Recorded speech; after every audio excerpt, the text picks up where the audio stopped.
Students, class 12 का algebra का पहला चैप्टर है मैट्रिक्स। हिंदी होता है आव्यूह। तो मैट्रिक्स क्या है? संख्याओं का सजावट है आयताकार आकृति में, पंक्ति और स्तंभ के रूप में, रो और कॉलम के रूप में।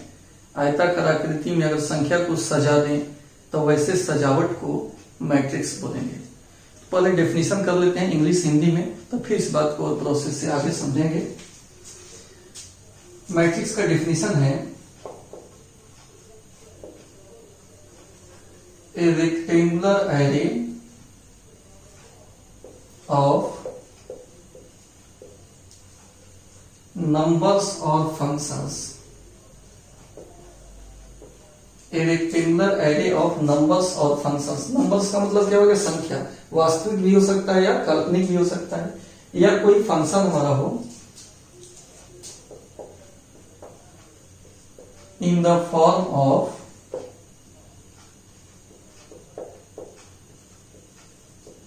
horizontal lines, जिसको हम लोग रो कहते हैं, and vertical lines. Vertical lines को कॉलम कहा जाता है।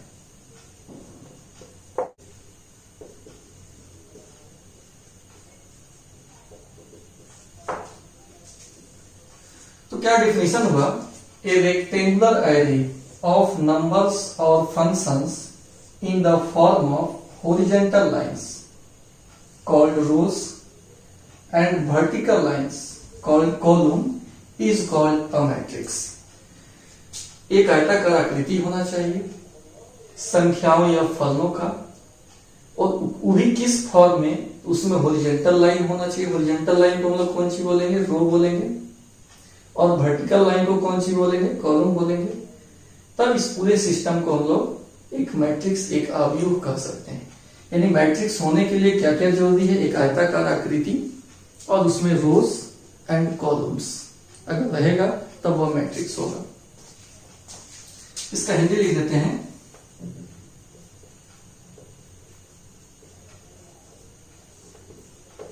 क्षैतिज रेखाओं जिसे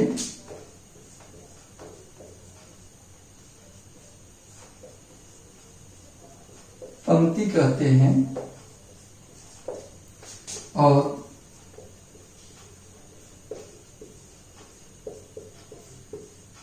उदग्र रेखाओं जिसे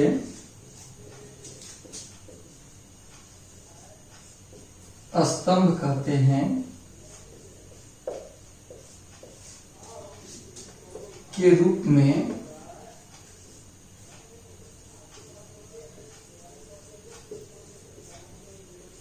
संख्याओं या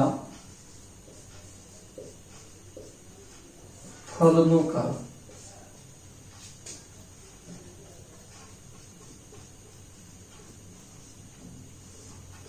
आयताकार आकृति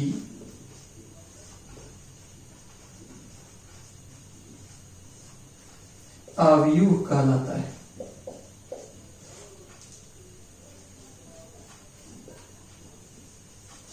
फिर से समझिए स्टूडेंट्स, यहां लिखे क्षैतिज रेखाओं और उदग्र रेखाओं के रूप में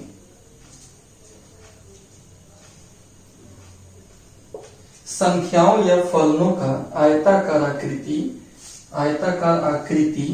आव्यूह कहलाता है। ठीक है, क्षैतिज रेखाओं और उदग्र रेखाओं के रूप में संख्याओं या फलनों का आयताकार आकृति आव्यूह कहलाता है। बात समझ में आ रहा है? बात यहाँ क्या? जैसे इस पर कुछ एग्जांपल देख लिया जाए। a बराबर 1 2 3 4 5 6, ये आपका मैट्रिक्स हो गया। इसमें क्या है?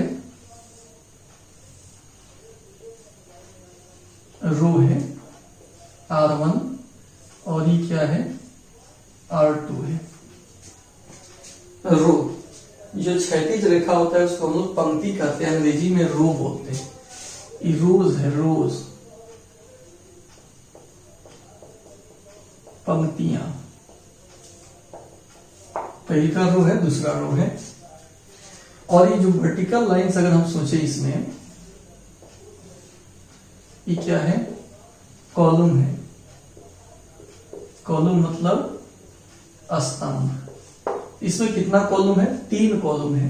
फर्स्ट कॉलम हुआ, सेकेंड कॉलम ये है, फर्स्ट कॉलम है, सेकेंड कॉलम है और ये थर्ड कॉलम है। कॉलम कहते हैं किसको, उदग्र रेखा को, और रो किसको कहते हैं, क्षैतिज रेखा को कहते हैं। समझ गए बात को। कुछ और एग्जांपल देखिए यहां, 2i, 3i, 5, 7, जहां पर i कौन सी है, आयोटा है।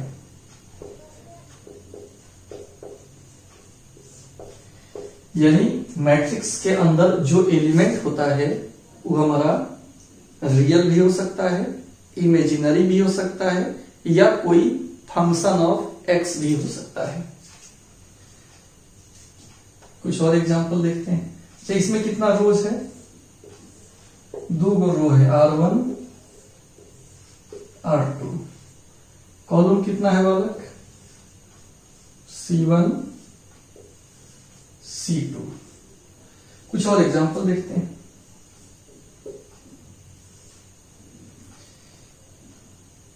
sin x, x, y, z।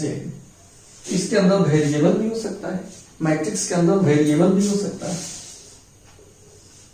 R1 हो गया, R2 हो गया। समझ रहे हो आप, हॉरिजॉन्टल लाइन को रो कहेंगे और वर्टिकल लाइन को कॉलम कहेंगे। C1 हो गया, C2 हो गया। ठीक है फ्रेंड्स। तो अब इसमें एक बात और, जो यहां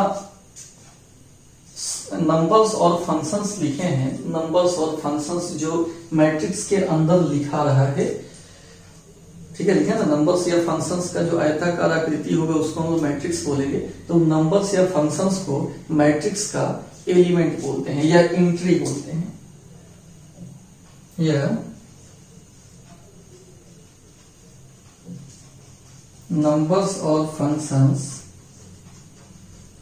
in matrix are called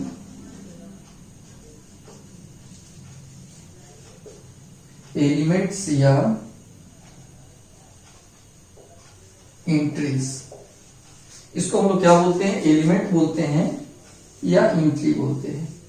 जो मैट्रिक्स के अंदर जो संख्या हम लिख रहे हैं या कोई फंक्शन लिख रहे हैं, इसको हम लोग क्या बोलते हैं, मैट्रिक्स का अवयव बोलते हैं, एलिमेंट बोलते हैं, या एंट्रीज बोलते हैं ऑफ मैट्रिक्स। ठीक है, इसका भी हम हिंदी कर देते हैं, यहां हिंदी लिख देते हैं। नोट मतलब टिप्पणी।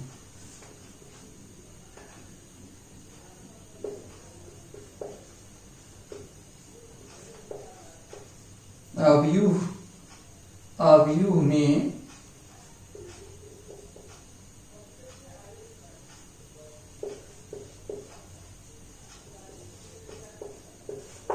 संख्याओं या फलनों की संख्याओं या फलनों को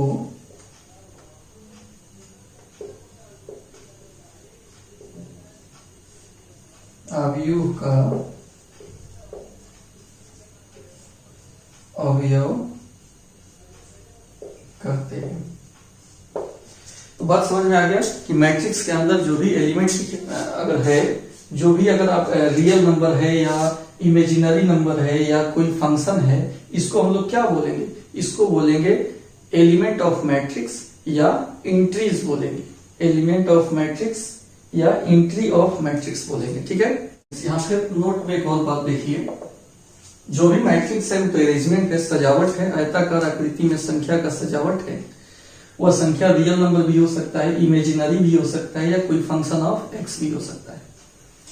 अब जो भी मैट्रिक्स का सजावट है इसको हमेशा कैपिटल ए बी सी आदि से सूचित किया जाता है। A matrix is always denoted by A B C etc। ठीक है, अवयव को हमेशा कैपिटल ए बी सी से सूचित किया जाता है। अवयव को हमेशा ए बी सी आदि से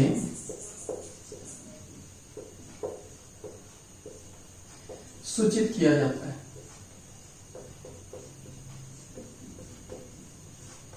ठीक है स्टूडेंट्स, ये भी एक जानकारी हो गया कि हमेशा जब भी मैट्रिक्स को आप सूचित करोगे तो कौन चीज से सूचित करोगे, कैपिटल ए बी सी आदि से इसको सूचित किया जाता है।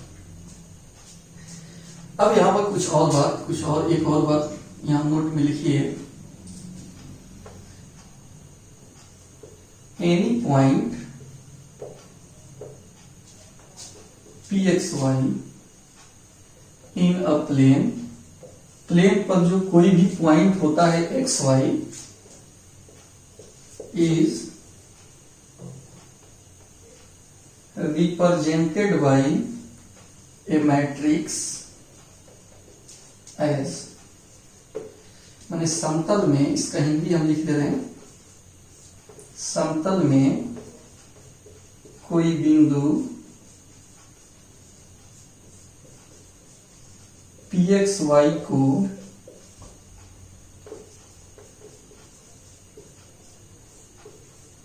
अवयव के रूप में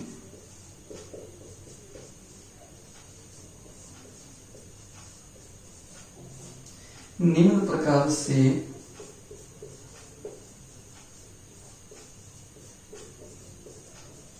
लिखा जा सकता है।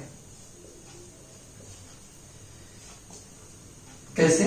तो एक्स वाई है, या तो इसको आप हॉरिजॉन्टली ऐसे लिख सकते हैं आयताकार आकृति में, या आप ऐसे भी लिख सकते हैं एक्स वाई। ठीक है, दो तरह का नोटेशन यहां पर बन सकता है। Any point P X Y in a plane is represented by a matrix as इतना, ये तो इसका हिंदी हुआ। ठीक है, तो किसी भी मैट्रिक्स को एक मिनट, समतल में कोई भी बिंदु अगर एक्स वाई दिया हुआ है, इसको मैट्रिक्स में लिखना है तो आप हॉरिजॉन्टली या वर्टिकली लिख सकते हो। ठीक, बात समझ में आ रहा है?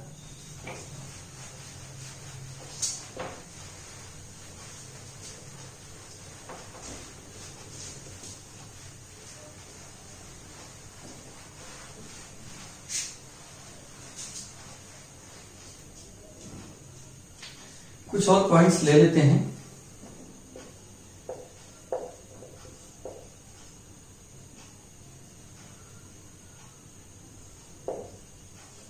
एनी अब पॉइंट्स लिखा है, मतलब दो पॉइंट हो, अगर x1 y1 x2 y2 दो हो या दो से अधिक भी हो, इन अ प्लेन is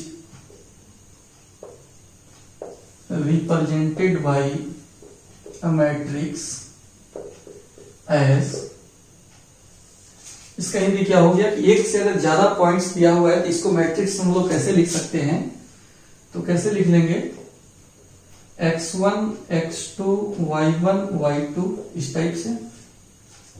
ठीक है, या मतलब x1 x2 हॉरिजॉन्टल या x1 x2 vertical, x1 x2 y1 y2 दो तरीका से इसको हम लिख सकते हैं। ठीक है, अब जो बार बार हम कह रहे हैं कि आयताकार आकृति, ये दो पॉइंट को हम इस तरह से लिख सकते हैं, x1 y1 x2 y2 ये ऊपर नीचे करके लिखे हैं, या सीधा हम x1 y1 x2 y2 दो तरीका से मैट्रिक्स में हम लिख सकते हैं। अब क्वेश्चन के हिसाब से, जहां जैसे मल्टीप्लिकेशन रूल है उसके हिसाब से आगे कुछ और बुद्धि आपका बढ़ेगा, तो वहां पर पता चलेगा कि अगर लैंग्वेज में कोई चीज लिखा हुआ है तो उसको हम इस तरह से लिखें या इस तरह से लिखें, ये आपको आगे पता चलेगा। एक और बात नोट में, ये जो मैट्रिक्स का चिन्ह दे रहे हैं जिसमें हम हॉरिजॉन्टली और वर्टिकली संख्या को सजा रहे हैं, यह चिन्ह केवल ऐसा ही नहीं होता है। कुछ किताब में बड़ा कोष्ठ से भी दिखाया जाता है या कुछ किताब में डबल लाइन से भी दिखाया हुआ रहता है। तो a rectangular array is written as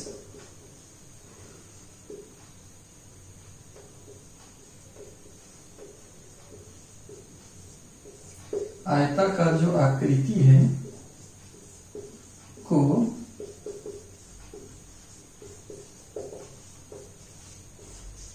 निम्न प्रकार से लिखा जाता है। या तो आप ऐसे लिखो जैसा कि हम लिख रहे हैं, संख्या को सजा रहे हैं रो और कॉलम में, ऐसे लिख सकते हैं, या छोटा कोष्ठ से या डबल लाइन, और इसके अंदर हम एलिमेंट्स लिख लेंगे, एंट्री करा लेंगे संख्या का। तो आयताकार आकृति कुछ कुछ बुक्स में ये भी 3 तरह का आपको आकृति दिखाई देगा। यानी मैट्रिक्स को इस संकेत में लिखें, या इसको अगर हम यहाँ बड़ा कोष्ठ भी लिख देंगे तो भी मैट्रिक्स ही रहेगा इस टाइप का, या डबल लाइन लिख देंगे तो भी मैट्रिक्स ही रहेगा। तो स्टूडेंट, इस वीडियो में आपको मैट्रिक्स क्या है इस डेफिनेशन से अवगत कराए। आशा है कि आपको समझ में आया होगा। कमेंट करके जरूर बताइएगा, आपके कमेंट का इंतजार आता है।